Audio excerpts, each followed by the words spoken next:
All right, let's dive into one of those invisible pieces of magic that makes the internet just work. We're talking about DHCP. It's the silent hero that gets you online every single day, and you probably don't even know it's there. You know the feeling, right? You walk into a coffee shop, you find their Wi-Fi network, you tap on it, and bam, you're online. You never had to type in some weird, long address or bunch of numbers. How does your phone just know how to connect? Well, it's not magic. It's DHCP. So here's what we're going to cover. We'll start with the bad old days, the manual IP nightmare. Then we'll see how DHCP saves the day. We're going to really break down its core four-step conversation called the DORA process, and even look at some of the other messages it uses. We'll weigh the pros and cons, and then bring it all back to that coffee shop. To really get why DHCP is so great, we have to imagine a world without it. And trust me, it wasn't pretty.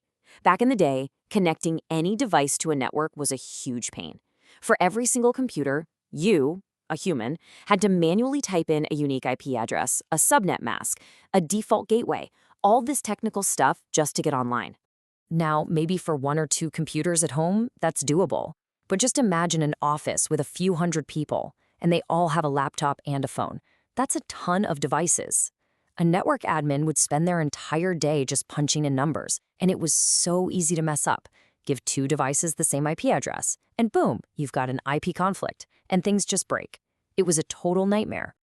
And this is exactly the problem that DHCP, the Dynamic Host Configuration Protocol, was built to solve. It just automates that entire messy process, getting rid of the headache for good. So how does it work? Well, DHCP uses what's called a client-server model. Somewhere on your network, there's a DHCP server. It's often just built right into your home router. When your device, the client, connects, it basically asks the server for all the info it needs. The server then dips into a pool of available IP addresses and hands one out. It's called a lease because it's only temporary. This is super efficient because addresses get recycled and don't go to waste. Okay, now we're getting to the heart of it. The whole process really boils down to this super quick four-step handshake. It's called the DORA process, and it's a little conversation that happens in milliseconds every single time you connect.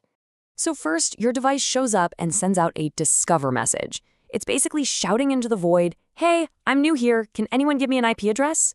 A DHCP server hears this and replies with an offer, saying, "Hey, I've got one for you. Here are all the settings." Your device then formally requests that specific address. And finally, the server sends back an acknowledgment, a NACK, to make it official. It's basically saying, you got it, that IP is yours. Discover, offer, request, acknowledge. See? DORA. Here's a great way to think about it. It's just like checking into a hotel. You walk up to the front desk and ask for a room. That's the discover. The clerk offers you a specific room and a key. That's the offer. You say, perfect, I'll take it. That's the request. And then the clerk finalizes everything and hands you the key. That's the acknowledge. And just like a hotel room, your IP lease is temporary. After a while, you either renew it or you check out, freeing up that address for the next guest. Now, while DORA is absolutely the main event, the full protocol is a little more complex. To really get the full picture, we have to look at a few other messages that handle all the little exceptions and special situations. You know, sometimes the conversation doesn't go quite as planned. For instance, if a client tries to request an IP that's no longer valid, the server will send back a NACK, or negative acknowledgement. It's basically saying, nope, sorry, can't give you that one.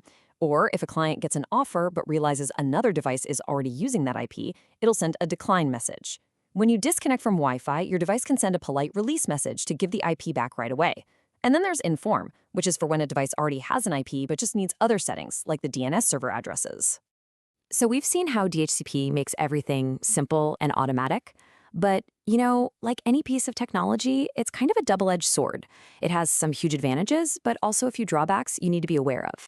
The good stuff is obvious, right? Automation, way fewer errors, you can manage everything from one place, and it scales from a tiny home network to a massive corporate one. But on the flip side, it creates a single point of failure. If your DHCP server goes down, no new devices can get online, period.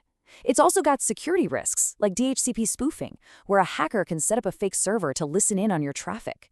And finally, for things like printers or servers that need the same address all the time, DHCP's dynamic nature just isn't the right fit. So let's bring this full circle and go right back to where we started, that simple, everyday act of connecting to Wi-Fi. That seamless, magical-seeming experience is the DHCR process in action. Your phone sends a discover, the router makes an offer, your phone sends a request, and the router sends back an acknowledgement. The whole thing happens silently, automatically, and in the blink of an eye, so you can just get on with your day. It really is the unsung hero of modern networking. Without it, our connected, mobile lives would grind to a halt in a mess of manual settings and error messages. It's one of those amazing background protocols that just works.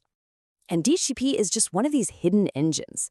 It kind of makes you wonder what other invisible technologies are out there, quietly making our incredibly complex world run so smoothly every single day. Thanks for joining this explainer.